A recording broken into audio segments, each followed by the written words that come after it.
آپ کو پتہ ہے آپ کا نوکر ہوں، اپنی قوم کا نوکر ہوں، کوشش کرتا ہوں کہ نوکری میری صحیح رہے، اور خدمت کی نیت اور جذبہ ہے، اسی حلیے میں پوری دنیا میں پھرتا ہوں، جس حلیے میں آپ مجھے بھی دیکھ رہے ہیں۔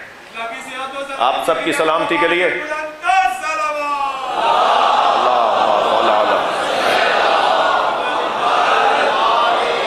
تو اکثر ایسا ہوتا ہے کہ کوئی نہ کوئی برابر میں تشریف فرما ہوتا ہے، فضائی سفروں میں یا ویسے مسافرتوں میں، کہیں نماز کا ٹائم ہو گیا تو ہم تو نماز پڑھتے ہیں، اور کہیں جماعت ہو رہی ہوتی ہے تو انہیں کے پیچھے نماز پڑھتے ہیں، ہمارا تو ذوق ہی کچھ اور ہے۔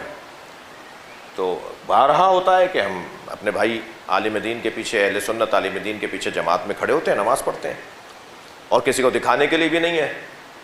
سب وقت ہو گیا تھا، مسجد نظر آ گئی، ہم نے گاڑی روک لی، اب یہ کیوں دیکھیں کہ یہ بریلویوں کی ہے یا دیوبندیوں کی ہے؟ مسجد تو اللہ کا گھر ہے نا، تو یہ مسجد کیا شیعوں کی ہے؟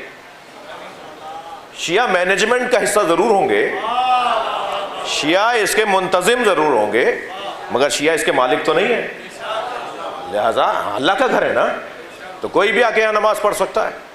اور کتنا اچھا منظر لگتا ہے کہ کوئی باندھے کھڑا ہے، کوئی کھولے کھڑا ہے، جی کوئی ہاتھ باندھے کھڑا ہے، کوئی ہاتھ کھولے کھڑا ہے، اچھا منظر نظر آتا ہے۔ تو اکثر ہوتا ہے ایسا، اور پھر اس کے بعد اور منظر بن جاتا ہے کہ نمازی جو ہوتے ہیں وہ ظاہر ہے ملاقات ہو رہی ہوتی ہے، اور ہم سندھ میں تو خاص طور پہ جب گزرتے ہیں اور سرائکی علاقوں میں، تو وہاں تو چائے پانی کے بغیر تو جانے ہی نہیں دیتے آگے، اور ہم بھی تو یہی چاہتے ہیں ذرا بیٹھو تو صحیح، اور پھر جب بیٹھک لگتی ہے تو پھر گفتگو شروع ہوتی ہے، پھر باتیں نکلتی ہیں۔ وہ اور بات ہے کہ آگے جہاں مجلس ہمیں پڑھنی ہوتی ہے وہاں سے فون پہ فون آ رہے ہوتے ہیں کہ بھائی کہاں رہ گئے، کیا ہوا، کہاں پہنچے۔ تو بانی تو کہتا ہے نا 2 دن پہلے آ کے میرے گھر بیٹھ جاؤ، وہ تو کہتا ہے 2 دن پہلے آ جائیں گے تب تسلی ہوگی۔ تو خیر بارہا ایسا ہوتا ہے۔ تو ایسے ہی ایک دفعہ ہوا، ایک مفتی صاحب ایک پاکستان میں ہم ایک سفر کر رہے تھے جہاز کا، تو ہماری ان کی سیٹ علیحدہ تھی، میری علیحدہ تھی، میں نے بیٹھے ہوئے کچھ دوست ہمارے جہازوں والے بھی، تو میں نے ان سے کہا کہ بھئی ذرا سیٹ ہماری ایک ساتھ کر دو، جو ان کے برابر بیٹھے ہیں انہیں میری سیٹ ذرا کچھ بہتر تھی، میں نے کہا ان کو بہتر والی پہ لے آؤ، میں اور بہتر والی پہ جا رہا ہوں۔ تو ہم مفتی صاحب کی سیٹ پہ کے برابر میں چلے گئے، تقریباً 1.25 گھنٹے کا سفر تھا، بڑی اچھی گفتگو رہی۔ ان باتوں میں سے ایک بات جو اس وقت میرے مضمون میں ہے، وہ فرمانے لگے مولانا یہ اور آپ کے یہاں شرک بہت ہوتا ہے، آپ تبلیغ کرتے ہیں، آپ مجالس پڑھتے ہیں، مقرر ہیں، خطیب ہیں، تو آپ اپنے لوگوں کو ذرا شرک سے بچائیں۔ تو میں نے کہا حضور ذرا مجھے بتائیے کون کون سے پوائنٹ ہیں، کون کون سی باتیں ہیں جو مجھے اپنے لوگوں کو سمجھانی چاہیے۔ تو بہت ساری باتوں میں انہوں نے کہا کہ آپ کے ہاں شرک ہوتا ہے، آپ کے ہاں تغرے لگے ہوئے ہوتے ہیں، اسٹیکر چھپے ہوئے ہوتے ہیں، گاڑیوں پہ لکھا ہوا ہوتا ہے علی وارث۔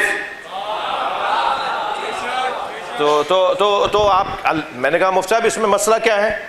کہنے لگے اس میں مسئلہ بہت بڑا مسئلہ ہے، اللہ وَلِلَّهِ مِيرَاثُ السَّمَاوَاتِ وَالْأَرْضِ۔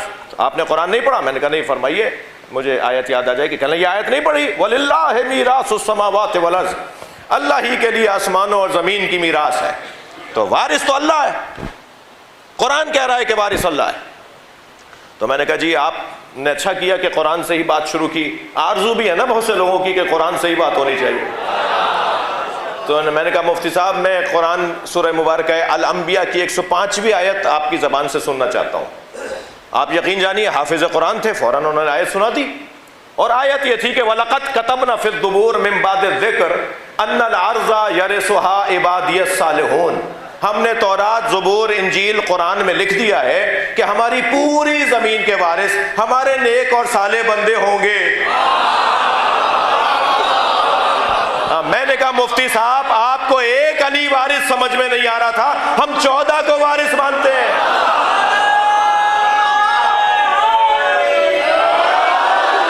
صلوات پڑھ لیں محمد و آل محمد۔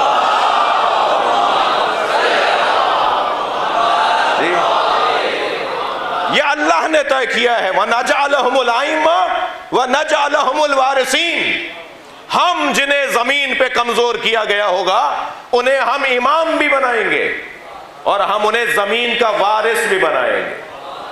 بھائی اگر میری روش بھی نہیں ہے، میرا اسلوب بھی نہیں ہے، میں مجلس کو مجلس ہی رہنے دیتا ہوں، اور یہی شاید بہت سے میدانوں میں قبولیت کا سبب بھی ہے، مگر ایک جملہ مجھ سے کہے بغیر میں رہ نہیں پاؤں گا، ایک جملہ میں کہے بغیر رہ نہیں پاؤں گا۔ ابھی منظر آپ دیکھ رہے ہیں نا، جنہیں زمین پر کمزور مانا گیا وہی زمین پر حاکم ہوتے جا رہے ہیں۔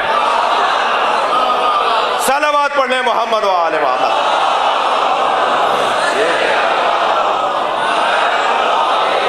بھائی حاکمیت سے مراد ساری مملکتیں ہاتھ میں لینا تو نہیں ہے، حاکمیت سے مراد تو یہ ہے کہ جسے کافر کافر پڑھایا گیا تھا وہ مسلمان مسلمان پکار رہا۔ صلوات پڑھیں محمد و آل محمد پر۔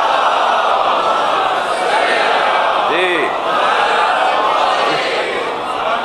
اس زمین کے وارث اللہ نے طے کیے ہوئے ہیں کہ کون ہوں گے۔ اس زمین کے وارث نیک اور صالح بندے ہیں، وہ 313 جو علی کے بیٹے کے پیچھے کھڑے ہوں گے، اور ان کے آنے پہ علی کا بڑا بیٹا بھی آئے گا، اور ان کے آنے پہ علی کا چھوٹا بیٹا حسین مولا بھی آئیں گے۔ تمام ائمہ کی رجت ہوگی۔ یہ سب اللہ کے اس نظام میں آ کر اللہ کی مخلوق کو اپنی زیارت کروائیں گے۔